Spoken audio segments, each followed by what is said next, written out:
नमस्कार दोस्तों, कैसे हैं आप? आई होप कि आप सब अच्छे होंगे। दोस्तों, स्वागत है आपका आपके यूट्यूब चैनल सुपर टीच में। दोस्तों, आपके यूट्यूब चैनल सुपर टीच के माध्यम से नई वैकेंसी से संबंधित जानकारी, प्रवेश परीक्षाओं से संबंधित जानकारी और समय समय पर अपडेटेड सूचना आप तक पहुंचाई जाती है।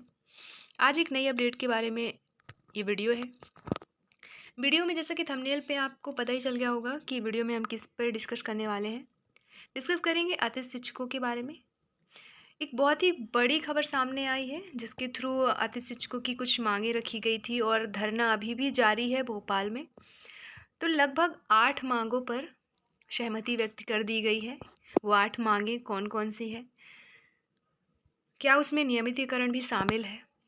क्या उसमें 30% से कम जिनके हैं, क्या वो दोबारा अतिथि शिक्षक के रूप में इस साल कार्य कर सकते हैं? या फिर कौन कौन सी मांगे हैं वो 8, उन पे डिस्कस करेंगे। और क्या है अपडेट, तो चलिए देखते हैं।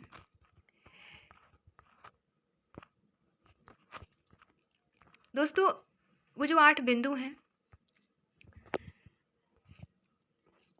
मंत्रालय में अतिथि शिक्षकों के प्रतिनिधिमंडल के साथ स्कूल शिक्षा मंत्री राव उदय प्रताप सिंह ने चर्चा की और इस दौरान विभाग के प्रमुख सचिव और आयुक्त डीपीआई भी मौजूद थे। वो 8 बिंदु कौन कौन से हैं जिनमें सहमति व्यक्त की गई? तो पहला है, अतिथि शिक्षकों का 10 माह का सेवा काल या अनुबंध होना चाहिए, होगा। होता यह है कि जो गेस्ट टीचर के रूप में पढ़ा रहे हैं उन्हें फरवरी मार्च तक उनकी ड्यूटी रहती है, या ज़्यादातर अप्रैल तक।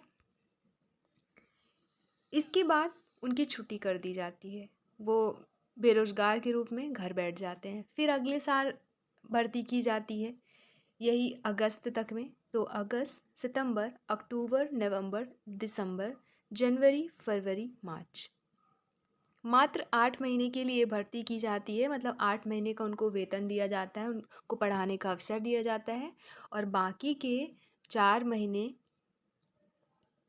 उनको कोई मतलब नहीं है कि अतिथि शिक्षकों का क्या होता है, वो कैसे अपनी रोजी रोटी चला रहे हैं। तो इसी को लेके कि अतिथि शिक्षकों का जो 10 माह का सेवा काल अनुबंध किया जाए, यूँ तो होना चाहिए 12 महीने का, क्यों गवर्नमेंट टीचर जो हैं उनको तो सैलरी पूरी दी जाती है। तो क्या अतिथि शिक्षकों को भी नहीं देनी चाहिए? काम तो वो भी बराबर कर रहे हैं। तो पहली मांग ये है कि 10 मंथ का एग्रीमेंट हो और सेवा काल 10 महीने का रहे। दूसरा है, बीच सत्र में अतिथि शिक्षक बाहर नहीं होंगे, रिक्त पद नहीं माना जाएगा। जैसे ये है कि आपकी भर्ती की गई अतिथि शिक्षक के रूप में, और उसमें साफ साफ ये चीज़ें लिख दी गई कि मान लीजिए कोई पद स्थापना के थ्रू आता है, कोई नियमित टीचर की भर्ती की जाती है, या कोई उच्च प्रभार के थ्रू आता है, तो उन अतिथि शिक्षकों को वहाँ से हटा दिया जाएगा, उनकी सेवा तुरंत समाप्त कर दी जाएगी, और उनके जगह जो पद स्थापना, उच्च प्रभार और नियमित रूप से शिक्षक आ रहे हैं उनको नियुक्ति दे दी जाएगी। उनको नियुक्ति देने का मतलब तो ये हुआ ना कि आप जहाँ पे अतिथि शिक्षक जो जिस पद पे कार्यरत हैं, उनको आज भी आप रिक्त पद मान रहे हैं, तो उनको रिक्त पद ना माना जाए, भरा हुआ पद माना जाए, कम से कम उस शैक्षणिक सत्र में।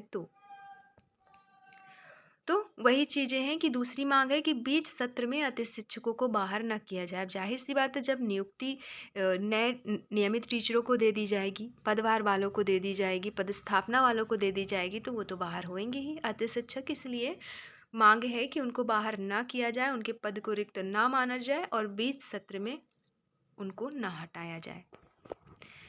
तीसरी मांग है, स्कोर कार्ड में अनुभव के प्रति वर्ष 10 अंक और अधिकतम 15 वर्षों के 150 अंक जोड़े जाएं, भले ही शिक्षक ने किसी भी वर्ग में क्यों ना पढ़ाया हो।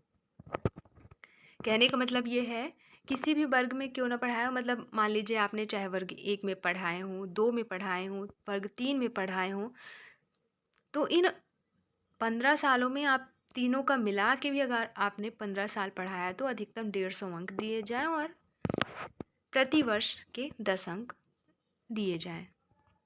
इसके बाद मेरिट बने। अगर ऐसा नहीं होता तो जाहिर सी बात है कि जो नए अभ्यर्थी हैं एक तो उनके कॉलेजों में मार्क्स भी ज़्यादा हैं, दूसरा उन्होंने टेट क्वालिफाई भी कर लिया है। तो फिर ऐसे में हर जगह तो फिर नए अभ्यर्थी अतिथि शिक्षक के रूप में कार्य कर पाएंगे। पुराने वाले अतिथि शिक्षकों का तो कहीं नंबर ही नहीं आएगा। क्यों? क्योंकि एक तो पहले उन्होंने ग्रेजुएशन वगैरह जब किए थे तब इतने नंबर नहीं आते थे जो आज के डेट में आ रहे हैं। तो ग्रेजुएशन में भी उनका नंबर कम। दूसरा, टेट क्वालिफाई नहीं कर पाए हैं, बहुत पुराने अतिथि शिक्षक जो हैं वो टेट क्वालिफाई नहीं कर पाए, तो उनको टेट का भी नंबर नहीं मिलेगा। बात रही अनुभव की, तो अनुभव का भी इतना कम नंबर दिया जा रहा है कि उनका सब कुछ मिला के भी नए अभ्यर्थियों से कंपेयर वो नहीं कर पाएंगे, उनका कहीं नंबर नहीं लगेगा। मतलब कहने का मतलब वो दोबारा से बेरोजगार हो जाएंगे।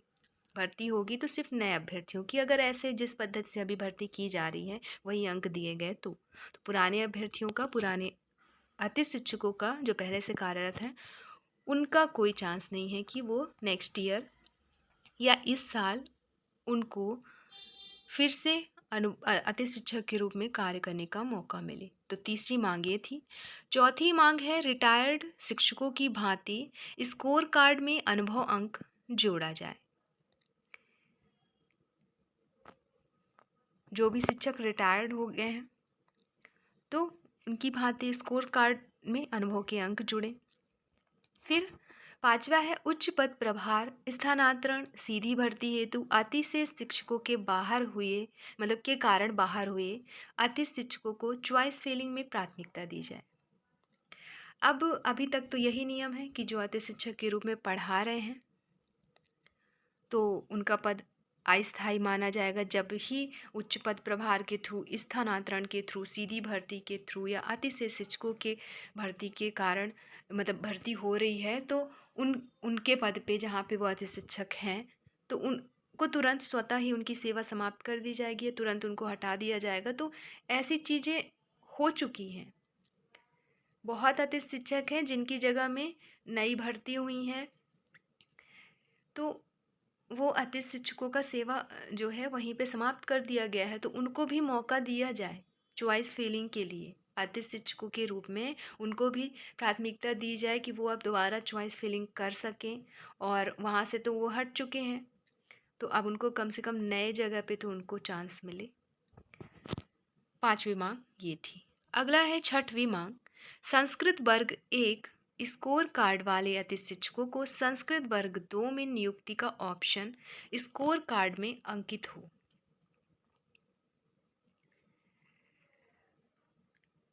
एक मांग ये भी है कि वर्ग 1 स्कोर कार्ड वाले अतिथि शिक्षकों को संस्कृत वर्ग 2 में नियुक्ति का ऑप्शन स्कोर कार्ड में अंकित करें।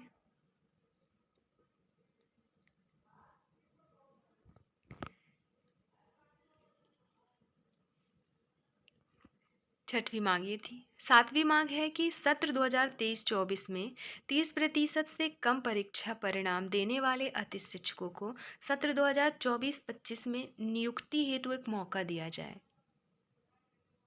तो इसकी भी सहमति दे दी गई है कि देखिए, जैसे सत्र 2023-24 में जो अतिथि शिक्षक पढ़ा रहे थे, अगर उनका परीक्षा परिणाम, उनके बच्चों का परीक्षा परिणाम 30% से कम आया है तो मतलब उनको 24-25 में नियुक्ति हेतु मौका नहीं दिया गया है, तो उनको भी मौका दिया जाए। क्योंकि जब ये नियम लागू हुआ था तब सत्र 2023-24 में जब ये नियम लागू हुआ है ना, तब लगभग आधे से ज़्यादा महीने तक तो अति शिक्षक लोग पढ़ा चुके थे।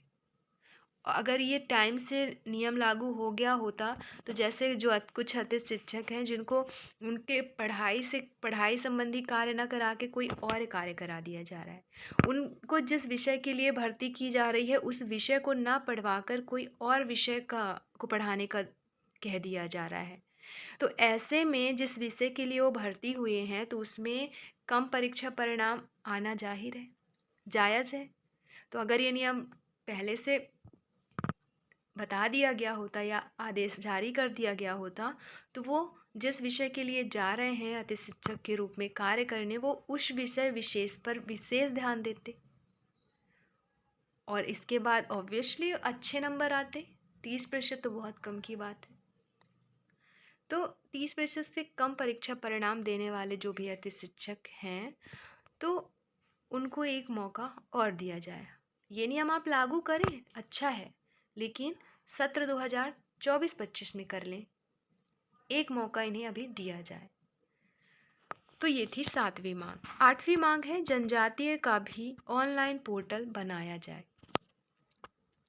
जनजातीय विभाग है, उनका भी एक ऑनलाइन पोर्टल बनाया जाए। तो ये 8वीं मांग थी, जिसे सहमति दे दी गई है। और धरना प्रदर्शन अभी भी जारी है।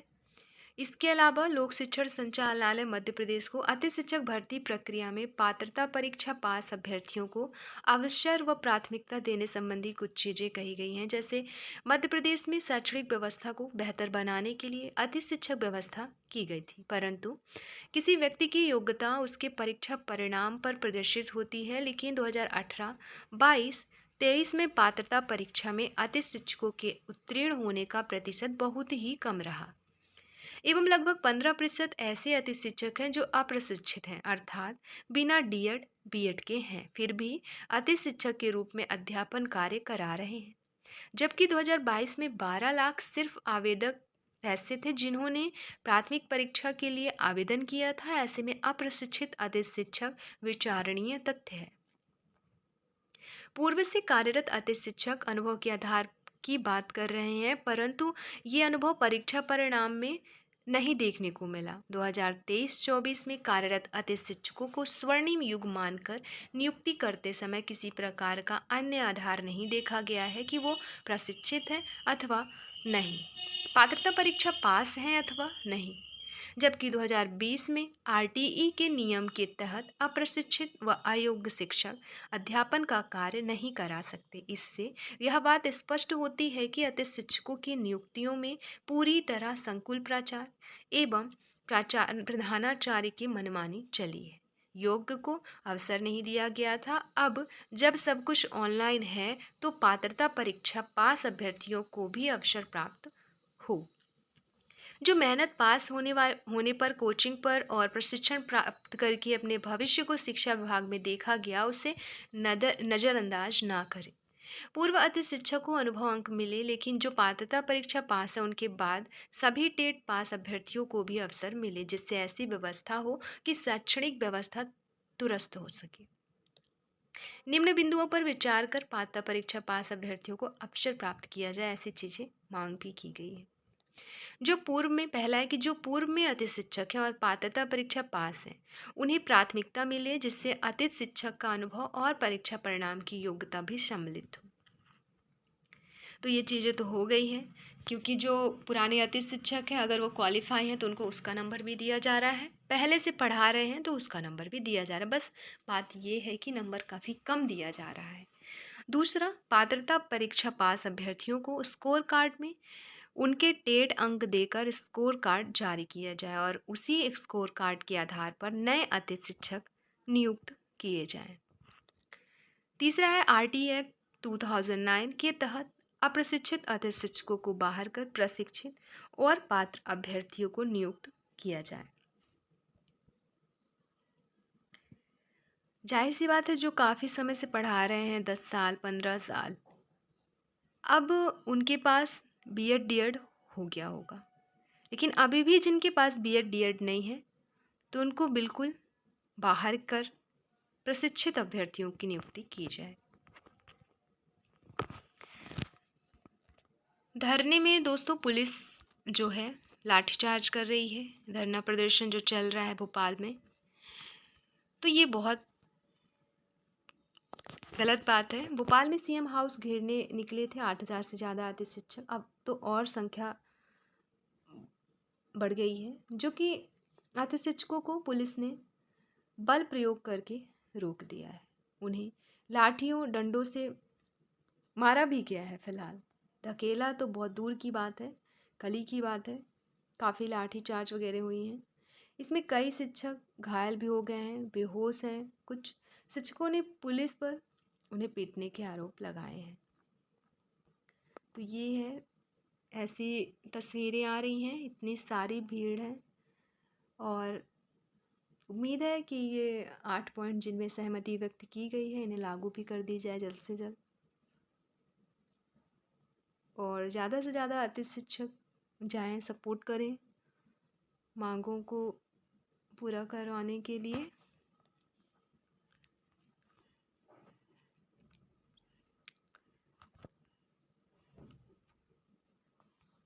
दोस्तों आज की वीडियो में बस इतना ही। मिलते हैं नेक्स्ट वीडियो में एक नए अपडेट के साथ। धन्यवाद। आपके यूट्यूब चैनल सुपर टीच के माध्यम से ऐसी अपडेट, नई वैकेंसी संबंधी इन्फॉर्मेशन और प्रवेश पात्रता संबंधी जानकारी भी बताई जाती है। इसके अलावा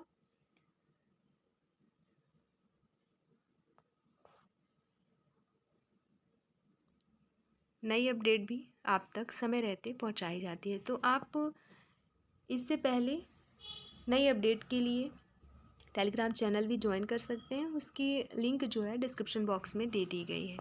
वीडियो अच्छी लगी हो तो लाइक, कमेंट, शेयर ज़रूर करें। दोस्तों को शेयर करना ना भूलें और पहली बार अगर आप चैनल पे आए तो सब्सक्राइब कर लें। धन्यवाद। भोपाल की धरती पर पधारे सभी कोने कोने से हमारे अतिथि शिक्षकों का बहुत बहुत स्वागत, वंदन, अभिनंदन।